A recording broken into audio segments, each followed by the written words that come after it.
नमस्कार, मैं सूरज कुमार। चैनल पर पहली बार हैं तो कृपया चैनल को सब्सक्राइब करें। आज हम बिहार सरकार से वो सवाल पूछ रहे हैं जिनका जवाब पूरे बिहार को चाहिए।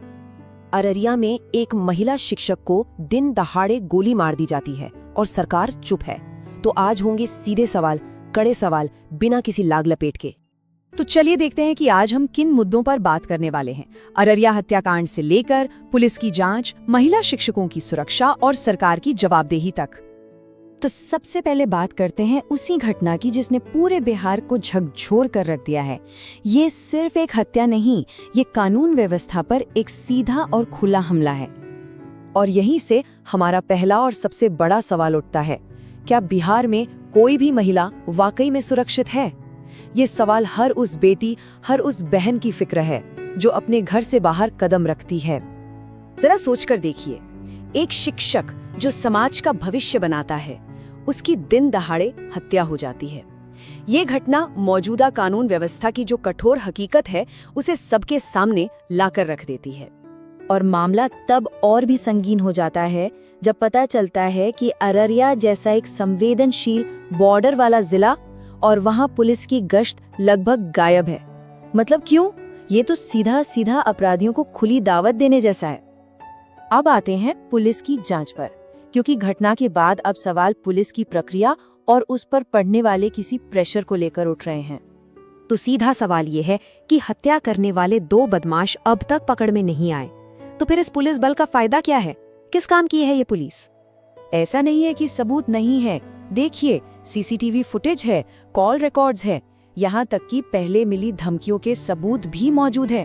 तो फिर सवाल ये है कि ये सब कुछ अब तक पब्लिक क्यों नहीं किया गया? क्या किसी दबाव में आकर जांच को भटकाने की कोशिश हो रही है? अब बात उस आरोपी शिक्षक की जिसका नाम खुद पीड़िता की बहन ले रही है। सवाल नंबर 1, क्या उस पर एफआईआर दर्ज हुई? नंबर 2, क्या वो अभी भी नौकरी में है?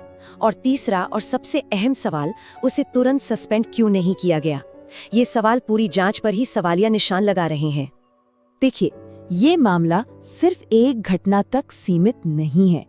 ये हमें एक बहुत बड़े संकट की तरफ ले जाता है, और वो है महिला शिक्षकों की सुरक्षा का संकट। ये नंबर देखिए, लाखों।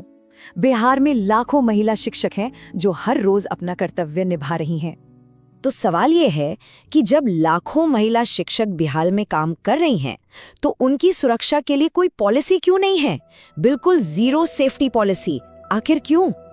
सोचिए, अगर किसी स्कूल स्टाफ को, किसी टीचर को कोई धमकी मिलती है, कोई उन्हें परेशान करता है या उन पर कोई बाहरी दबाव डालता है, तो उनके लिए कोई सेफ्टी प्रोटोकॉल है ही नहीं। वो जाए तो जाए कहां? अब इन सवालों का दायरा और बड़ा करते हैं। अब बात होगी सीधे प्रशासनिक जवाबदेही की। सरकार को अब जवाब देना ही होगा। तो सरकार से सीधे सवाल हैं, क्या जिले के एसपी या डीएम पर कोई एक्शन लिया गया? क्या मुख्यमंत्री जी ने पीड़ित परिवार से बात की? और सबसे बड़ा सवाल, क्या सरकार इसे ऑफिशियली एक एडमिनिस्ट्रेटिव फेलियर यानी प्रशासनिक विफलता मानती है? और इन सब के बीच उस परिवार का क्या जिसने अपना सब कुछ खो दिया? उस शोक में डूबे परिवार को सरकार क्या सहायता देगी? इस पर भी जवाब साफ नहीं है। परिवार को आर्थिक सहायता मिलेगी या नहीं, कुछ पता नहीं।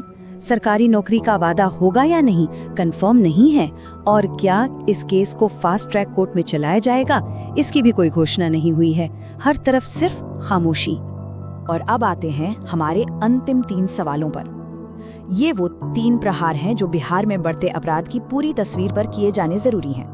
पहला सवाल, क्या बिहार में अपराधी पूरी तरह से बेलगाम हो चुके हैं? क्या उन्हें कानून का कोई डर नहीं रहा?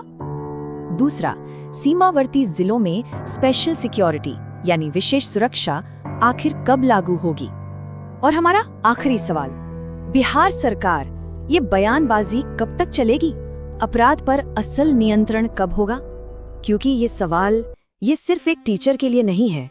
ये सवाल बिहार की हर बेटी, हर महिला कर्मचारी, हर उस परिवार की सुरक्षा का है जो अपने लोगों का इंतजार करता है।